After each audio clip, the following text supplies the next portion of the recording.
Good morning. Am I on? You're always on. That's why we're here.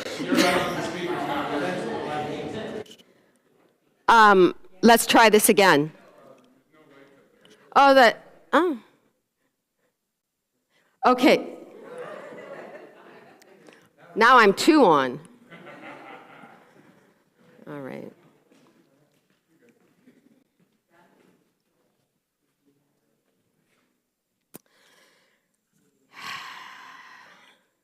Jim, do you want to?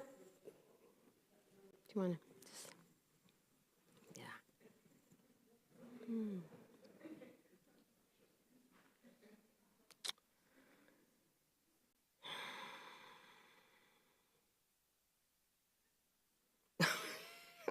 He has to rearrange the rug before he can close the doors. It's a full body experience closing those doors.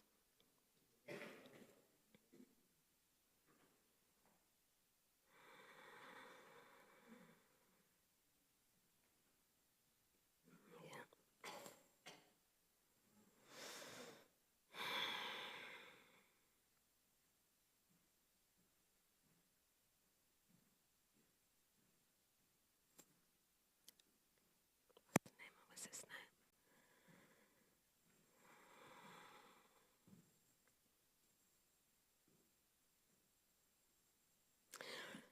One of the tasks of sacred practice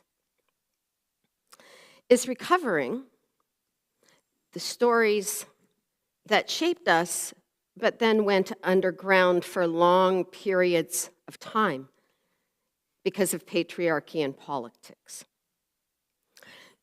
So this icon on the screen today illustrates such a story, and I thought it was very appropriate to share it on International Women's Day. I've suggested before, and the longer I live, the more I believe it is to be true, that the stories that we claim that have shaped us are so important, and it's important to bring them close, particularly during troubled and turbulent times. Or else very often we think we're just in the boat with the storm with no rudder. And yet we have a history of rudders. We have a history of saints. We have a history of those who have gone before us to support a very, very different story. So again, these are the women of the New Testament. I wonder how many we can name. How many women do we remember from New Testament stories? Maybe this many?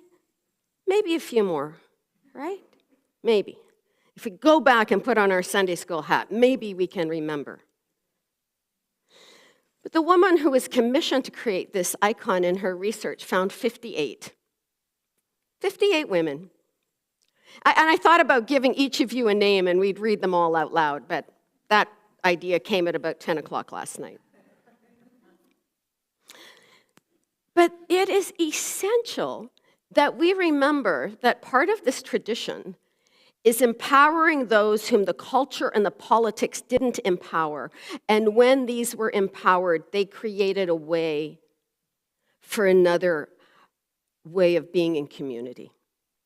And the women were at the heart of that, I think, in the early church, because the early church first gathered around the table, and whose domain was that? So, 58 women, healers, teachers, preachers, community builders, hosts, all laying down a way that is the alternative to power politics, the alternative to empire, and the alternative to the pecking order and might makes right. And we stand in this tradition. And so on this International Women's Day, let us lean into this community who in times such as ours, kept their eye on the story of community and healing and friendship and sharing and generosity and justice. For this event today, I've donned a stole that I had commissioned after my mother died.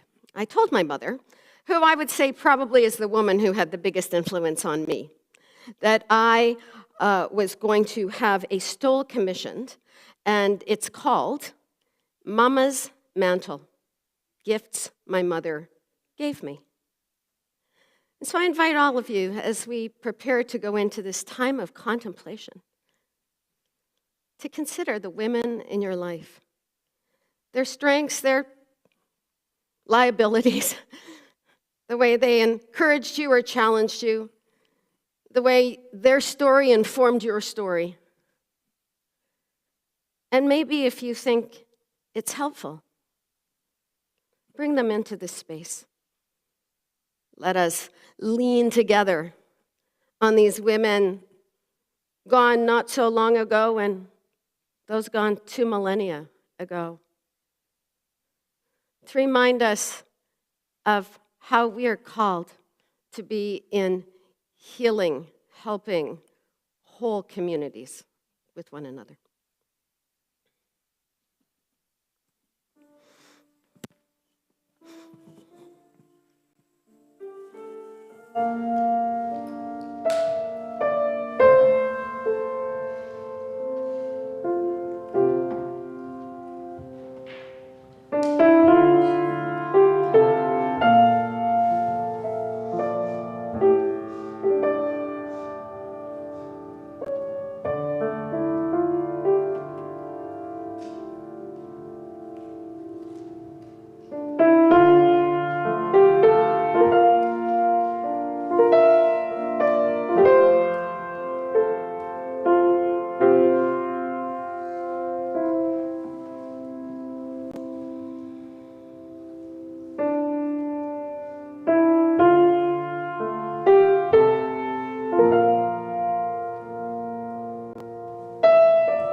I've chosen as an opening prayer this morning a poem by Rosemary Watala Trauma entitled What I Know of Love When Times Are Dark, and I'm going to invite Jim Barefoot to light the first candle of the day.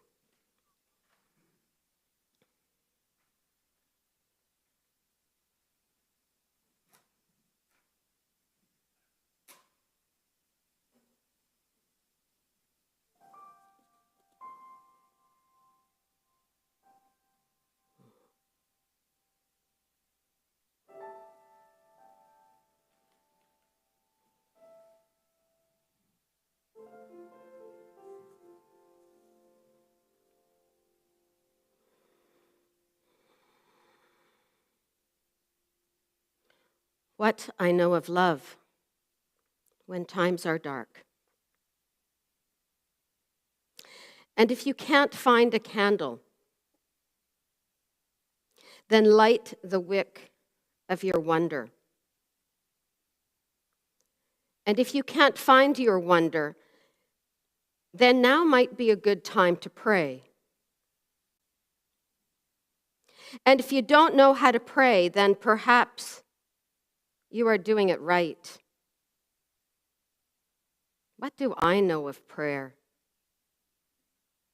Only that every prayer that has saved me is a prayer that has found me instead of the other way around. A prayer that comes through me as if I am nothing more than flesh in service to a prayer. And if there is a candle, then light it. And if there is a candle, ask it to be your teacher. And if there is a candle, notice how far its light can reach. See, too,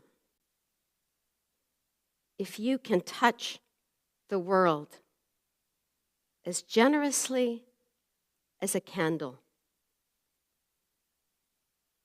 Just that far. Holding back not even the tiniest measure of love.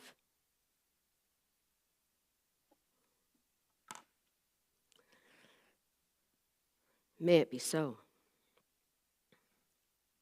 The hymn today is on the screen, and Tom Layton, when he was here 2 weeks ago, suggested that if we were going to start with this hymn again, we needed more verses.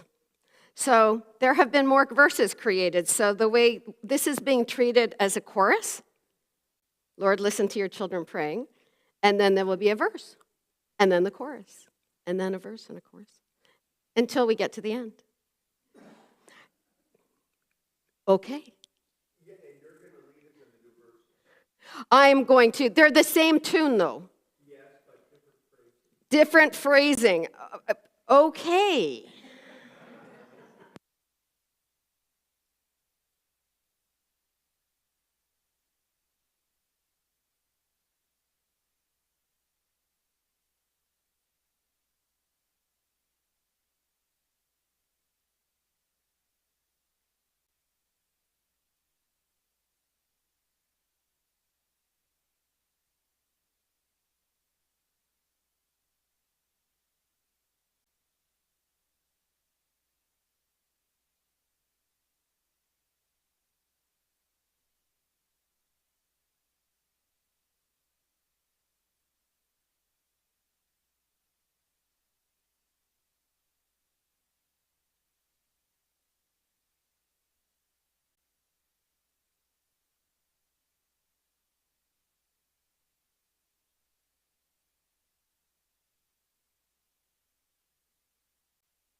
Lent, our theme has been, during troubled times, light a candle and tell a story. And so just to recap, I have just been so moved and inspired by the stories that have been told up until now by those who've been invited to consider the role of the wilderness in your life as actually a very sacred time. So Jan started us out by talking about her experience of living off grid in the Nova Scotia wilderness. And in that story, and understanding in that archetype, wilderness was home, wilderness was sacred teacher, and wilderness, or that which we discovered in the wilderness, was actually that which sustains us. Catherine, last week, had an interface with the dry bones passage, which is always also another wilderness passage. And through that passage of a time of deep grief and despair in the life of the people of Israel, and then this vision of Ezekiel who saw these bones, or prophesied or told these bones that they would be revived by the Spirit of God. Talked about how times of dryness in our life are very normal times in our life. And considered these seasons of fallowness and ho-hum, and yet in the midst of a gray day, the surprise, the visitation of a chickadee, just a little sign of life rising in the ho-hum.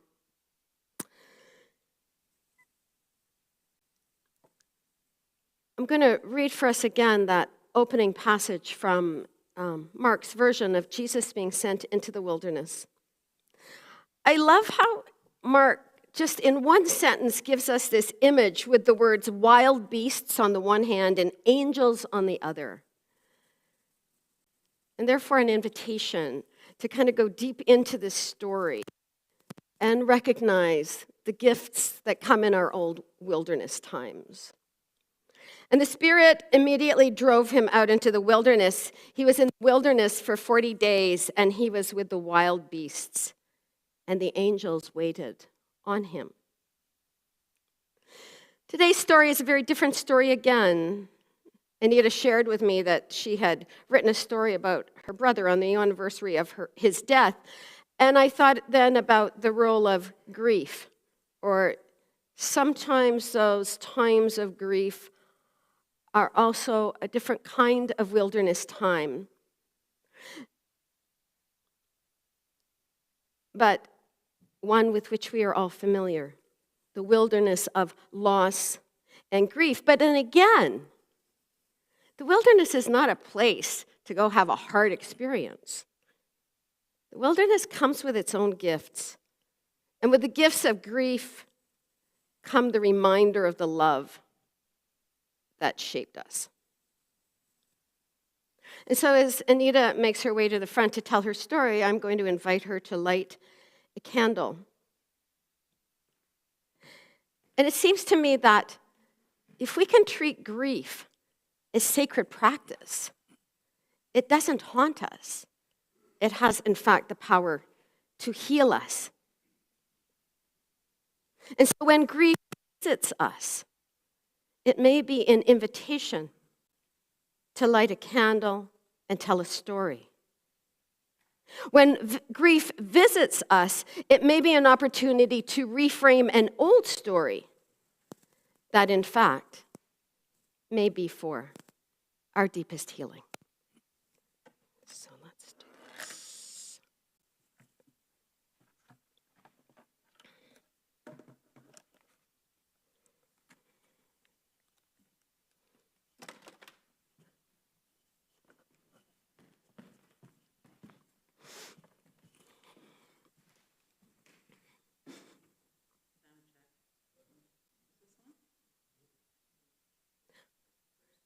David Beach says you're not supposed to touch it.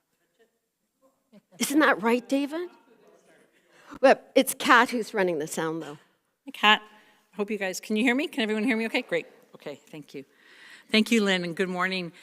everyone. My voice is a little off today. I had a growth that was removed from my tongue a few days ago, and I wasn't able to fully speak until yesterday. I have a bit of a lisp and a bit of a slur, and I can assure you I'm not having a stroke, and I only drank lots of coffee this morning.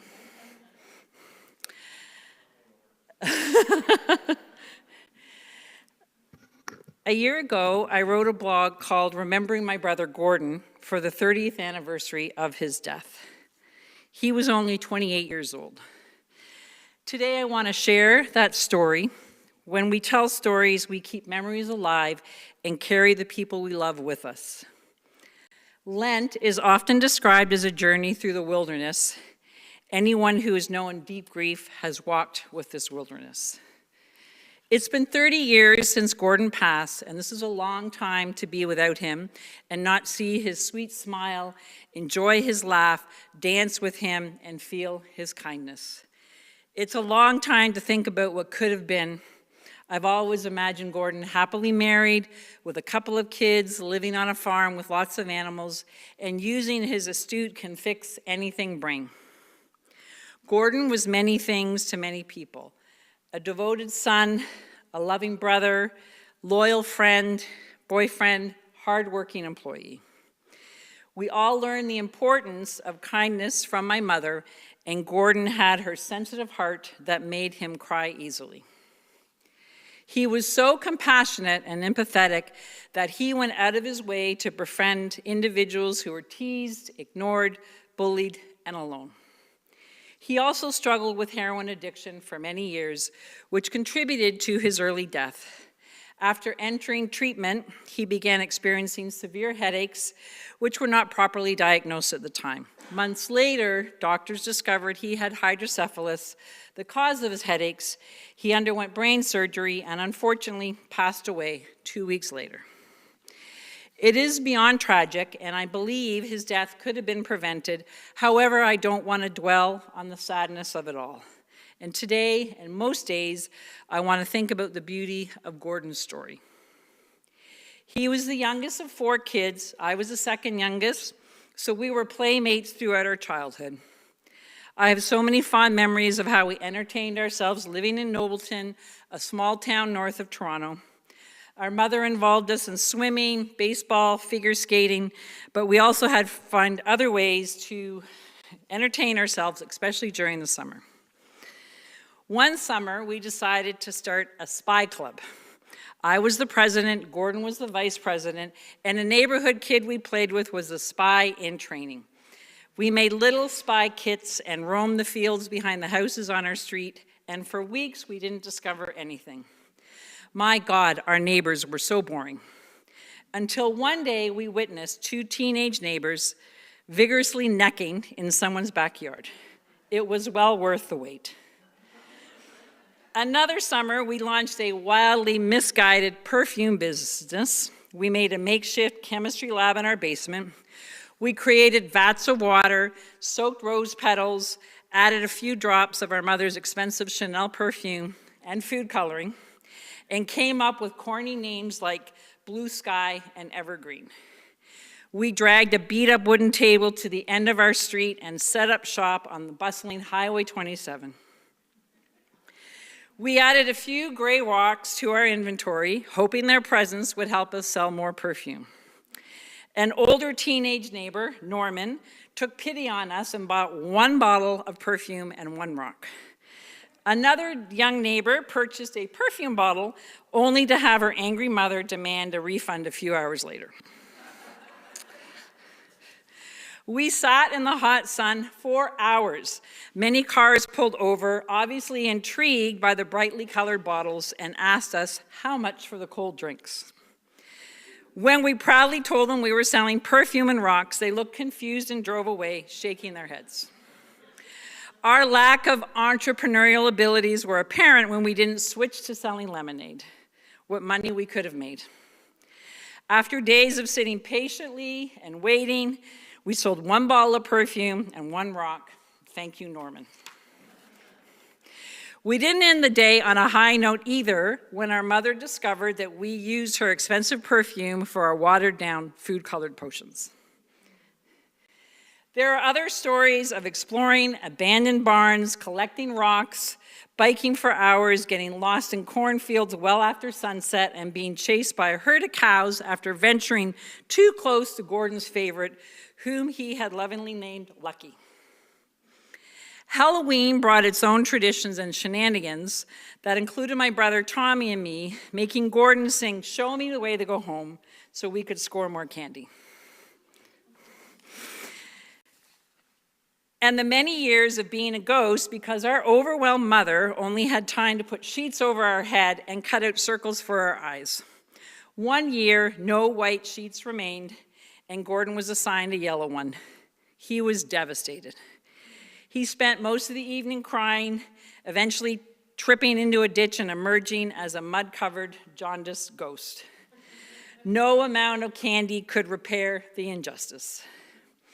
These are the happy stories of my youth that helped me manage the chaos of living in a house with a challenging father. Gordon's death was an immeasurable loss to my family, and I don't think my parents ever fully recovered. He was deeply loved and profoundly missed by my siblings and me and his many friends.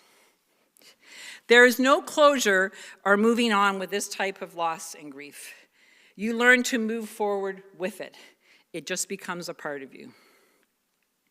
I'm grateful to have shared so many magical moments with Gordon and do my best to focus on him. I miss him. Gordon's story is part of my wilderness story.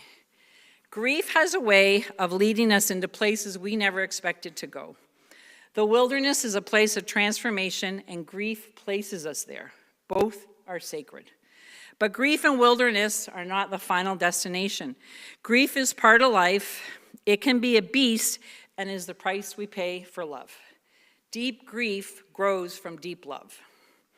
Over time, I've learned that old grief can become a companion. We recently had to put our sweet dog Peggy down, and this new grief has connected to older griefs. The old grief took the hand of the new grief and whispered, "You've walked this path before. You will find your way again, and you will be okay." In many ways, storytelling is a way out of the wilderness of grief. After Peggy's passing, my friend Sally shared this passage from American author and activist Anne Lamott. This has given me great solace. "You will lose someone you can't live without, and your heart will be badly broken. And the bad news is that you never completely get over the loss of the beloved. But this is also the good news. They live forever in your broken heart that doesn't seal back up, and you come through.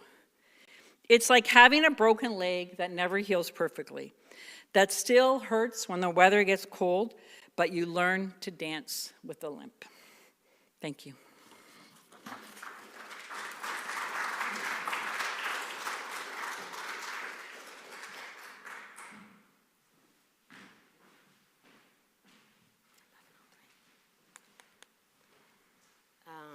Just a minute.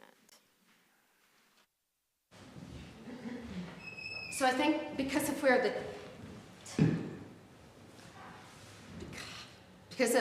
I told Anita, who cut her story just a little short, that if it wasn't going to go this long, I was going to kind of continue and share another story in this light. And is this on? No. No. Okay, good. All right. Yeah. So I want to share a story about my being invited to light a candle and tell a story. I alluded to it in the email I sent out earlier this week. Last Sunday afternoon, I drove to Ottawa, and I stayed the night at a colleague of mine. Her name is Karen Dimmick. She's a minister at St. Andrews in Ottawa. We're kind of new friends, and we see one another maybe about once, sometimes twice a year. And I knew that Karen was married to a man from Montreal who had been a very good friend at one point of somebody that I knew from Montreal. And it's very interesting then showing up and meeting Karen's husband, Hugh, for the first time, and then comparing notes on a colleague of mine with whom I studied at Presbyterian College, who then who at the age of 44 took his own life. And so it's interesting. This is a story that was 37 years old. When I was at Presbyterian College 37 years ago, and had a very unique friendship with David, who had a very interesting history. And Hugh and I were talking about what we knew about that history, and again, talking about how that history may have informed his taking his own life. I already knew when we were studying together that there may be little signs of alcohol addiction. They were there, a little bit, little concerning. But he was always the life of the party, and he was always the golden boy, and he always made people laugh and had this lovely charm. And so Hugh and I were comparing stories, and I think stories get compared in a different way when people take their own life. It leaves big questions in the lives of those who have been left behind. But to make a long story short, I found after exchanging stories with Hugh and remembering the same landscape of Montreal and remember some of David's stories, suddenly I felt like I was being visited by a ghost. And my grief and my pain around not understanding the journey of this most beautiful person into darkness and death. I remember leaving Karen and Hugh's place on Monday morning and feeling a bit wobbly. You know what I mean by that, right? Like suddenly it was like this whole Pandora's box had been opened. This whole place of grief had been opened. But I had things to do that day and I couldn't deal with it. And so I got home, choir practice Monday night, woke up Tuesday morning, still a bit wobbly, and I thought to myself, when I get home this evening, I've got to light a candle and tell a story. And so I did that. I lit a candle. I made space for recovering the story of this beautiful man who had been part of many lives. I kind of owned some of the reasons why my heart was still broken about his death. And I was able to reframe the story as I thought about it and became really honest about reframing his story. I turned this, I'd say, visitation from the other side into this source of healing and forgiveness and coming to terms with some regrets. And then recognizing that this visitation itself was for the sake of my coming to terms with and moving beyond some really deep-seated historic grief.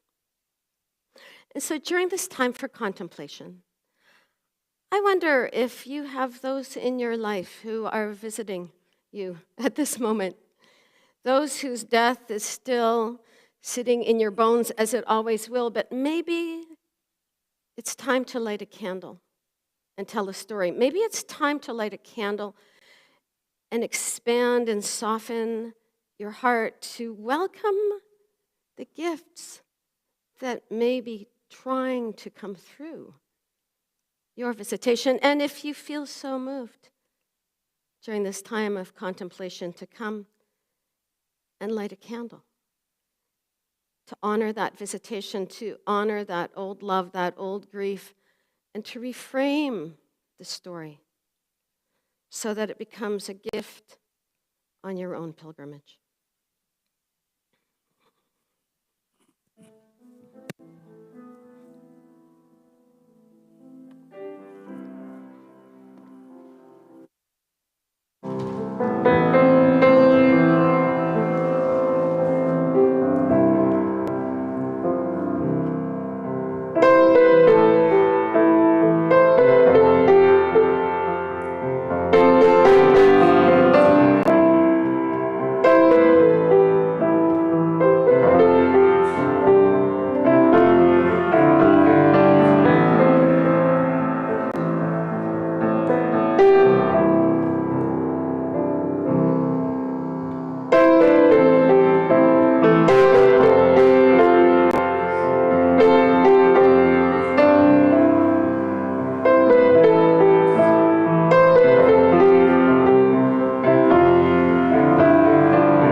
The hymn is on the screen.